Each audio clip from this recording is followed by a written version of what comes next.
Hello and welcome to Intimate Conversations with Adana. On our last video, I gave you a sneak peek into what we were going to be talking about today.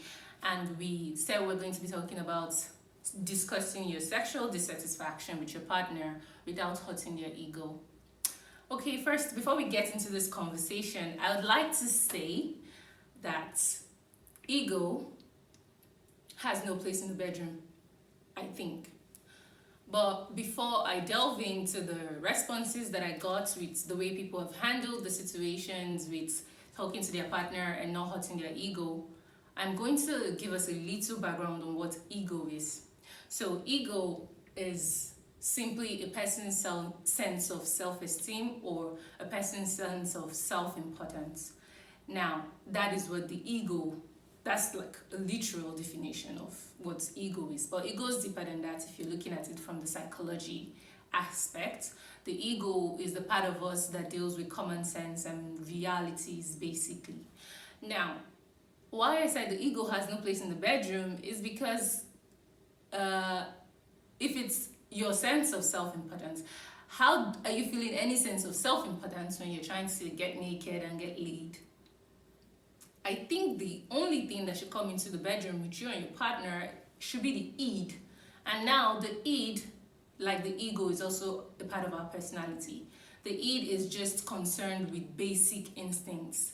The id is concerned about meeting basic needs. Let me give you an example. So for the id is like when you're so hungry and you see food, this food, maybe you're being served food at a wedding and you're so hungry and they've served the person sitting next to you some food and they haven't brought yours yet, but you know that your food is coming. But because of how hungry you are, you just take the person's food that is beside you and start to eat it. That is the id. It's trying to meet your basic needs. Like, it's not thinking about what is right based on etiquette and societal standards. It just wants to satisfy that need. If not, you're going to be angry. If not, you're going to be mad. If not, you're going to cry. It's like a baby crying for food. They're not trying to be nice about how they're crying. They're opening their mouths, they're screaming their lungs out until you give them food. They're just trying to meet a basic need. So I think when it comes to the bedroom, everyone should just go in there with the id. Keep the ego out of the bedroom because you're not trying to have sex or do lovemaking the way the society deems correct. No, it's not going to make any sense. You're going to have boring sex and very likely not please your partner. Now, to the comments that we got, to the responses that we got, and the comments were supposed to not hurt your partner's ego. A lot of you, I don't know if you saw the part about not hurting your partner's egos, but your comments were hilarious, and your comments definitely had no concern for your partner's egos. So I'm going to start with the very first one. So the first one we have here, she said, now wow, you be foul. I nearly fainted. First of all, I have no words. I have no words because we were talking about not bruising your partner's ego. How the hell do you ask someone you be foul? I'm sure all of you know how copulation between chickens work. Okay, that was very unnice if I say so myself. You were supposed to be trying to not hurt your partner's ego. How do you ask someone that? Okay, moving on. This one says, when last did you drink abojedi? It's like you need to drink cool. My response to this would be, I hope this suggestion is truly the answer to your problems, because if it's an abojedi situation, maybe it would work. But if it's not, if it's a problem of finesse on your partner's part, the person would just drink abo and then hit you with all the stamina that you think you need, but there will be no finesse and there will be no skill. So yeah, I hope this conversation worked out for you guys. This response is the same way he asked me to off pint, I would tell him plain and simple. Okay, so I'm imagining that you will say, babe, or Oga, drop your boxers. Okay, I think that this should work where the man doesn't see this as a command. Of course, this is what we say about the ego, where you're not looking at what is right based on societal expectations. Because, of course, if you told someone to off their pants, you shouldn't be offended if they tell you that as per, oh, I'm the head and I do not want to be spoken to in such a tone. No, this is the bedroom. Chill, man, and have some fun. Okay, so the next true response would be, oh, if he's trying to sleep off, I stroke him or give him a BJ. And another round show for me. Okay, I like this. Yeah, this clearly shows that this person is serious about her satisfaction. And also, she's not trying to talk too much. Like, she just goes straight to the organ of satisfaction or her pleasure and starts to put in the work to make sure that she gets what she wants. I think this is a win-win for everyone. Okay, like, seriously, guys. This one says, I ask him if I'm not feeding him well because I don't understand what he's giving me. Okay, I'll take that again. I ask him if I'm not feeding him well because I don't understand what he's giving me. Okay, this seems like I'm feeding you strictly for premium knacks. So if you don't want to die of hunger and starvation, you better do well, Oga. This is how this comes off to me. But, I just feel like if you were trying to not hurt your partner's ego, this question definitely is off mark. It is off mark. Okay, to the next one. This one says, a marriage should be a safe place. And if it is, you can say you're not satisfied without looking for methods to say it. Now, I agree. I think that relationships generally should be safe places. And if you are in a safe place, you feel safe with someone that you love, you should be able to have these conversations. Like, it should be easy. Baby, I don't feel satisfied. Babe, can you touch me like this? Babe, can we do it like this? These conversations should be easy. This person is your friend. It should be like light, easy banter.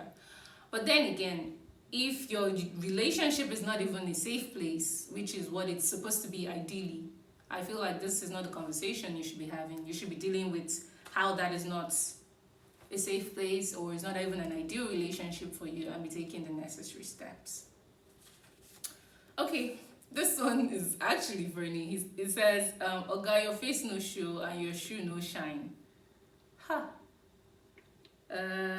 I think this is a joke. So I'm trying to believe that you people have this relationship where this is a thing where you people can talk to each other like this about this kind of things. Because if it isn't and you just said this because this is now the slang in town, I think you would have obliterated his ego or the ego of the person, even if it was the other way around and it was the woman who didn't satisfy and you say, Madam, your face no show and your shoe no shine. I feel like you would have decimated the person's ego. So I hope your partner has a sense of humor and gets the joke and then does better next time. This one says, just ask, are you done? Then sigh with disappointment. Whew. Okay, this comes off as passive aggressive to me.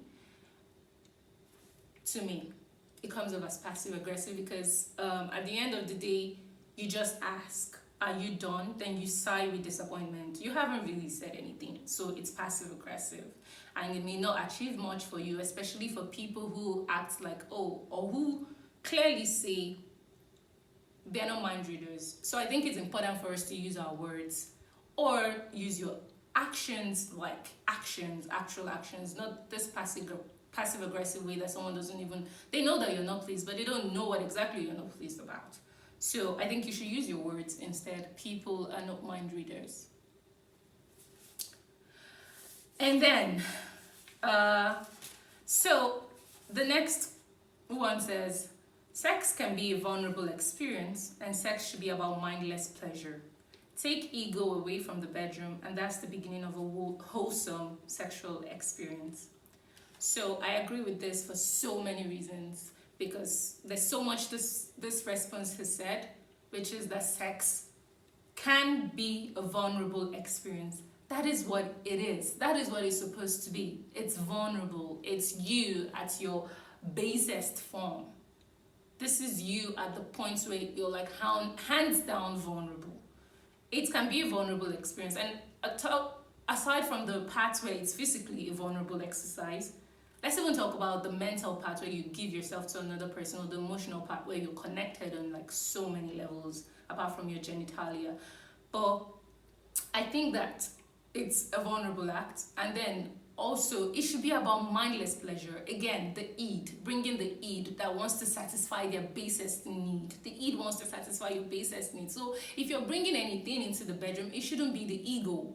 Not the ego, not the super ego. It should be the id. The id is all about your sexual cravings, your base desires. That is what should come in play. That way you would dramatize and do a lot of stuff and nobody's even feeling awkward about the situation. So I think that I agree with this. Taking ego away from the bedroom is very, very key to a wholesome sexual experience. So yes, this was a good one. The next comment says, to avoid this, I direct my man and tell him what to do for me to achieve pleasure too. So talking in the moment helps. I also agree. I think that communicating during sex can be fun and it can be a turn on. So it's good for you to talk during sex. And it also depends on what you're saying too and how you're saying it. You should talk. Tell the person what they're doing to you, how they're making you feel in the moment. Good words, sensual words. And then tell them how they can make it better. Of course, who doesn't want to feel like they are the reason for you going haywire, going crazy in such a pleasurable way? Everybody wants to feel that sense of self-importance. So they want to feel like, oh my God, they know your buttons, they have your mumu button, they can do this, and they make you go gaga. So it's important to communicate during sex. That way, you don't wait throughout the period of the sex that is even terrible for you, but you're talking in the moment and you're checking some things and stopping them as they're happening and getting what exactly that you want in the moment. So I agree that telling him what to do for you in the moment actually helps. This one is, I love it actually. I actually love this one. This one says, by touching myself for him to watch. Get hard and give me some more. No words needed. Whew, whoosh. Yes, girl. Go. I love this approach. I love this approach. You see this approach?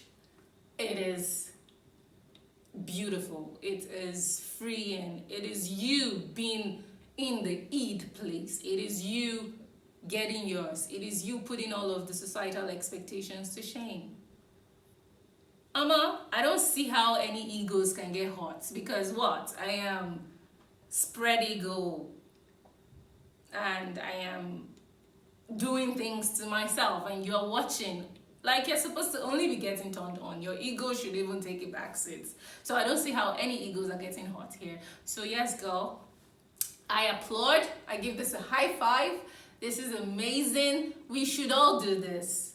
This way, no partner is getting hot. Be it the man, be it the woman, nobody's getting hot. If it's the man, you've not had enough, please touch yourself and let her watch and see if that's going to make her feel like, oh, I did not do enough the first time, or I'm this and I'm that. This works either way, and this is an amazing suggestion. So guys, we've come to the end of the comments, and all those comments have been like really great to see. Like, it's been great to see how people from different perspectives talk about these things, how they do it the non-verbal way. And it's amazing to see how we're all different, as our faces are different, so our sexual urges and our behaviors in the bedroom are different. So I hope that going forward, you can see the actions that are more productive. Like, there's some that we read here that were just downright unnice. But there were some that we read that we could not fault. We couldn't fault them because they hit all the buttons like they met all the criteria for being gentle with your partner, being nice to your partner, taking how they would feel into consideration, and generally getting the pleasure that you wanted in the first place. So I hope that this has shown us that we can do this. We can have these conversations about sex, and if you're not the one who wants to talk or say these things because you feel too shy, maybe you can just do the actions and let your partner see. Be brazen enough in the bedroom to do the actions. You're an adult. Nobody's going to beat you. Like I said, as long as you trust this person that you're with, as long as you feel safe, because if you don't feel safe, maybe you shouldn't. Maybe that's the reason you're not going to be able to express yourself the way you should sexually. But if that is not the case and you have a safe, loving relationship, you can have those conversations. And if you're not having the conversations, you can do the actions, girl. You can do the actions, guy. You can do the actions, people, and get the premium knacks that you deserve. So it's been nice having these conversations with you and sharing all of this with you. On our next topic, on our next video, we'll be talking about how sex feels like it was made for the woman. Because if you've experienced multiple orgasms, if you know the erogenous zones in your body, you would understand that all of this conversations and the ways that we've been raised to look at sex is dirty and boring and sex is not food. You would not be saying that. You would not be saying sex is not food, because sex is food. So if you haven't subscribed, please subscribe. Follow our Instagram channel at Intimate Convos with Adana, and email us if you have anything to talk about. Thank you for watching. Bye, guys.